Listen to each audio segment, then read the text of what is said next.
పరిశుద్ధ గ్రంథం నుండి అపోస్తలుడైన పౌలు హెబ్రీయులకు రాసిన పత్రిక 6వ అధ్యాయం చదువుకుందాం. తండ్రి, ఇదిగో ప్రభువా, ఈ శ్రేష్టమైన సమయాన్ని మాకు ఇచ్చి ప్రభువా, నీ జీవాహారమైన వాక్యాన్ని మేము భుజించుటకు మాకందరికీ తండ్రి నీవు నడిపించిన విధానమునకై నీకు వందనాలు చెల్లిస్తూ యేసయ్య పరిశుద్ధ నామం అడిగి వేడుకుంటున్నాం మా తండ్రి, ఆమెన్. పరిశుద్ధ గ్రంథం నుండి అపోస్తలుడైన పౌలు హెబ్రీయులకు రాసిన పత్రిక 6వ అధ్యాయం చదువుకుందాం.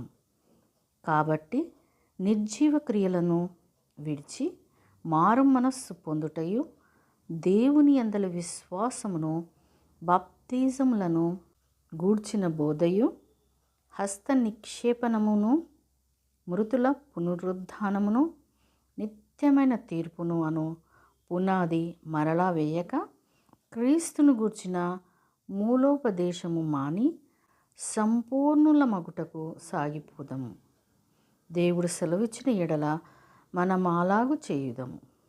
ఒకసారి వెలిగింపబడి పరలోక సంబంధమైన వరమును రుచిచూచి పరిశుద్ధాత్మలో పాలివారై దేవుని దివ్యవాక్యమును రాబో యుగ సంబంధమైన శక్తుల ప్రభావమును అనుభవించిన తర్వాత తప్పిపోయిన వారు తమ విషయములో దేవుని కుమారుని మరలా సిలువ వేయచు బాహాటముగా ఆయనను అవమానపరచుచున్నారు గనక, మారు మనస్సు పొందునట్లు అట్టి వారిని మరలా నూతనపరచుట అసాధ్యము.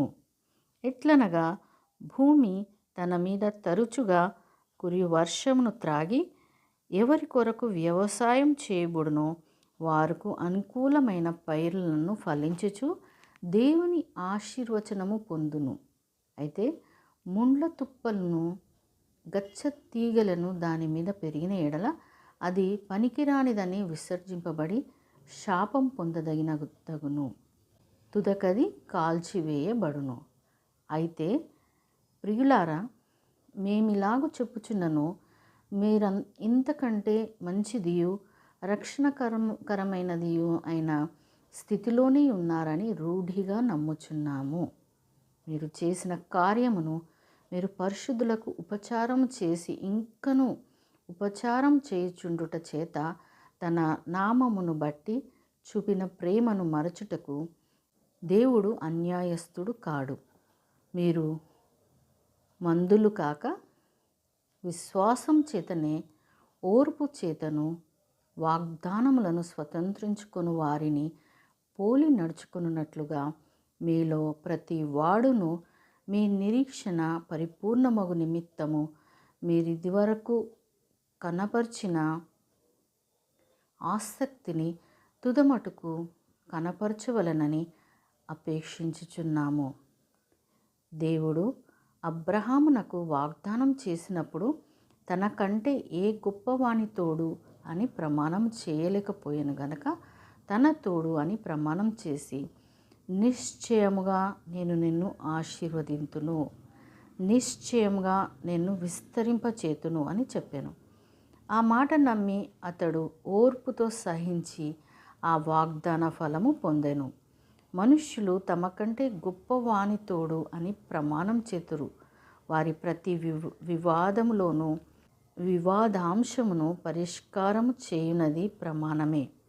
ఈ విధముగా దేవుడు తన సంకల్పము నిశ్చలమైనదని ఆ వాగ్దానమునకు వారసులైన వారికి మరి నిశ్చయముగా కనపరచవలనని ఉద్దేశించిన వాడై తాను అబద్ధమాడజాలని నిశ్చలమైన 2 సంగతులను బట్టి మన ఎదుట ఉంచబడిన నిరీక్షణను చేపట్టుటకు శరణాగతులమైన మనకు బలమైన ధైర్యం కలుగునట్లు ప్రమాణం చేసి వాగ్దానమును దృఢపరచెను.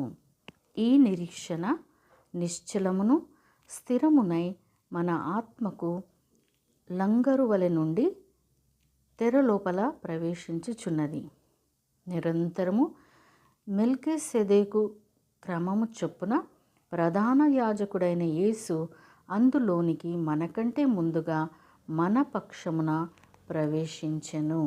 దేవుడు తన పరిశుద్ధ వాక్యంను మనందరి హృదయంలో ఫలింపచేయునుగాక.